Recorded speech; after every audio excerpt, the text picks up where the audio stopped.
Welcome back to the county seat. Our topic today has been rotational grazing or time-controlled grazing. And we've kind of covered some of the benefits of it and how ranchers, by pooling their AUMs together, can improve grazing, extend their grazing period, cut down on their costs of bringing their herds to market. But I want to talk about exactly, this life cycle. It's been kind of covered in the story, but I'm real curious to talk particularly about rest periods and the like. How big of an impact is this on changing the status quo? How did they used to do it compared to today? Well, you might want to talk about how you're doing it now. Well, I'd like to add something to it, and maybe it's not too important, but you turn a cow out and she eats the choice grass and then goes on in a big area. And she leaves, what, 60% that she can eat? In the smaller pastures and time-controlling grazing, you put 1,600 head in a smaller area and they clean everything out. But the secret of it is you get out to another pasture. And by doing this, you end up with one pasture that can be rested for a total year without nothing.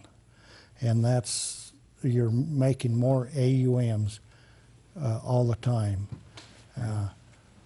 So basically, if a pasture has a whole year off, its regrowth is better and it provides better forage. Yes, it does, because the cows, they eat everything off. They stimulate the plants, and then they. Us folks down in the city would pay very, very high dollar for what they leave behind Well, in that yeah. pasture, I might add. And it all consists down to better management for everything, for the land, the wildlife, and the cattle and livestock. I know that in people's minds, invasive species and control of invasive species are going to come up because people often say, well, if you got something you don't want growing in your area, you just have the cows eat it. And that's maybe only really a sidebar of this, but what are going to be the challenges of exporting this into another area, Bill? I mean, it's going to take consensus on the private side? What's it going to take? Well, what we've run into, and we did in Three Creeks, I mean, some of the biggest challenges are social.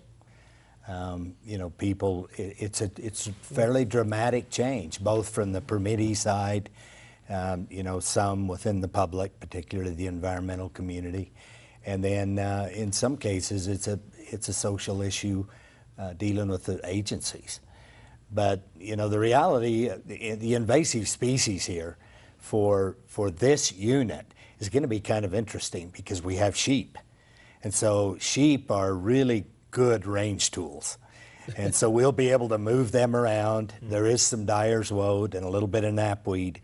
We'll be able to move those sheep around and use that and eventually be able to take it out because we prescriptively grazed where we needed them to be. I've often thought that sheep would actually be a very good yard tool as well as an alternative to a lawnmower. But, I don't think the city I live in thinks that that's such a good idea. Are there any problems if you collectively have a dozen ranchers using the same pasture? Do you?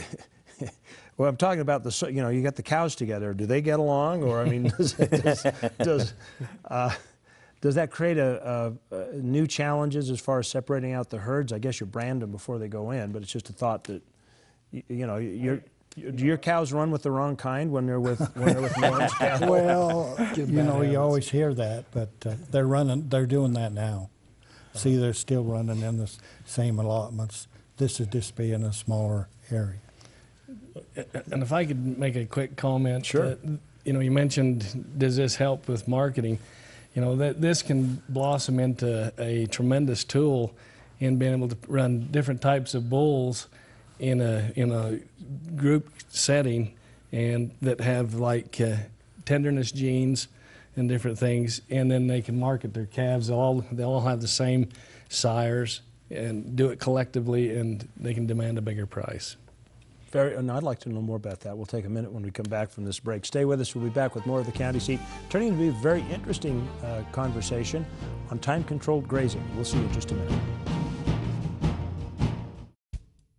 There aren't a lot of places in this world where you can feel truly free and wild, where the horizon invites you to set off on adventure. In Tooele County, you'll find just that. Explore the Benson Grist Mill and step back in time. Find yourself on a trek through our canyons.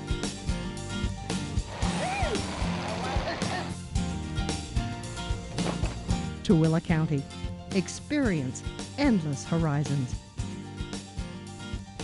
What do you picture when you hear Rich County, Utah? Bear Lake adventure, snowmobile action, pristine skiing, spectacular solitude. Well, if that isn't what first came to mind, then you just don't know Rich County. The Bear Lake Monster Polar Plunge, snowmobiling Monte Cristo, ice fishing Bear Lake, skiing the backcountry, fishing at the Cisco Disco. Come and find out what you never knew you were missing. Rich County, Utah. Industry is the symbol of Utah. Beauty is what makes it unique. Nowhere else are these two qualities exemplified, like in Uinta County. Oil and gas extraction, pioneer history, the spirit of hard work and integrity that feed our state. Built in the middle of the most spectacular backdrop in the West. Isn't it time you found the balance you've been looking for? Uinta County, Utah, where industry meets inspiration. So what brings you to St. George? Business meeting. Staying long? Just here for the day. Quick in and out. On second thought.